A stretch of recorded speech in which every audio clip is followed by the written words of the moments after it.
Amazon থেকে কেনা আমার এই ফার্স্ট রুটিং হরমোন থেকে আমি বানিয়ে নিয়েছি এই লেবু গাছটি।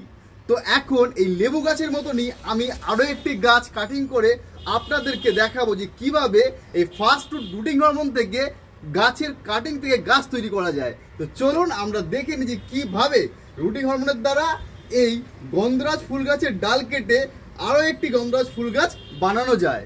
তো চলুন দেখে নিই। তো বন্ধুরা, শুধুমাত্র এই ফার্স্ট রুট হরমোন থেকেই এই কাটিং থেকে গাছ তৈরি করা কিন্তু সহজ না। এই ফার্স্ট রুট হরমোনের সাথে সাথে আমাদের তৈরি করে নিতে হবে একটা পারফেক্ট মাটি। এই পারফেক্ট মাটিটি আপনারা কিভাবে তৈরি করবেন সেটি আমি আপনাদের এখন দেখিয়ে দেব। এই মাটি তৈরি করার জন্য আমাদেরকে দু রকমের মাটি নিয়ে নিতে হবে। এক হচ্ছে হলো এই যে পাতা পচা যে মাটি, সেই মাটি পাতা পচা কোকোপিট বালি দিয়ে তৈরি এই যে মাটিটি আছে, এটি লাগবে আপনাদের গাছ তৈরি করতে। আর কি নিয়ে নেব, ঘরের যে সবজি আছে সেই সবজির সাথে মিশানো এই যে মাটি, যে পুরনো ঘরের যে সবজি রয়েছে সেইগুলোকে পচিয়ে এই মাটির সাথে পচিয়ে আমি রেখেছিলাম। তো এই মাটিটিও লাগবে আমাদের গাছ তৈরি করতে। আর লাগবে এই যে কিছুদিন আগে আমি পেঁয়াজের খোসা আর গোটা একটা পেঁয়াজ কেটে এই জলের মধ্যে রেখে দিয়েছিলাম, তো সেটাও লাগবে আমার গাছ তৈরি করতে। তো এইগুলোই হচ্ছে আমাদের উপকরণ। তো এবার হচ্ছে হলো এই থার্মোকল বক্সটাকে আমি 2-3টা ছিদ্র করে নেব। তো প্রথমে সবজি পচা মাটিটা আমরা দিয়ে দিলাম, শুকনো মাটি, সবজি পচা শুকনো মাটি। তারপরে এই যে বলেছিলাম পাতা পচা আর বালি আর কোকোপিট, তার সাথে কম্পোস্ট দিয়ে তৈরি এই মাটিটিকে আমরা দিয়ে দেব। এর মধ্যে কিছু ইটের টুকরো রয়েছে, এইটাকে ভালো করে আমরা মিশিয়ে নেব, মাটির সাথে ভালো করে মিশিয়ে নেব।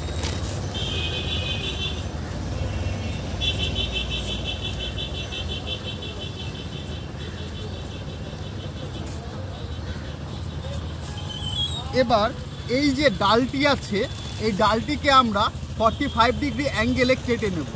তো আপনারা দেখতে পাচ্ছেন যে আমি 45 ডিগ্রি অ্যাঙ্গেলে কেটে নিলাম।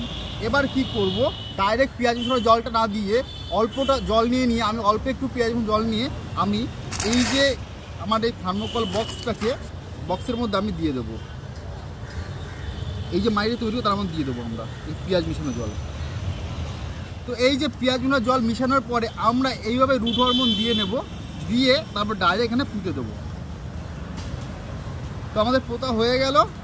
এরপরে কি করব, এই যে বাঁশের লাঠিটি আছে এটাকে আমরা ভেঙে নেব। এই বাঁশের লাঠিটিকে আমরা ভেঙে নিয়ে দুদিকে এরকম করে প্রতিস্থাপন করে দেবো।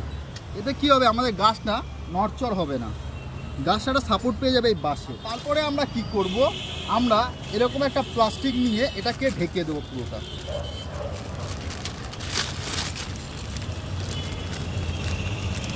এই যে ঢেকে দিলাম, এই ঢেকে দেওয়ার কারণটা হলো যাতে ভিতরে আর্দ্রতা বজায় থাকে।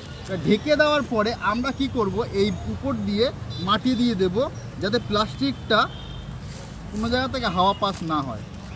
তো এটাই ছিল আমার কাটিং থেকে গাছ তৈরি করার সিক্রেট, যে আমি কিভাবে কাটিং থেকে গাছ তৈরি করি। তো এইভাবে গাছ তৈরি করে আপনারা ছাওয়ায় রেখে দেবেন। ছাওয়ায় রেখে দেওয়ার পরে আপনারা দেখবেন এই বর্ষা চলে গেলেই এই গাছে শেকড় ধরে যাবে।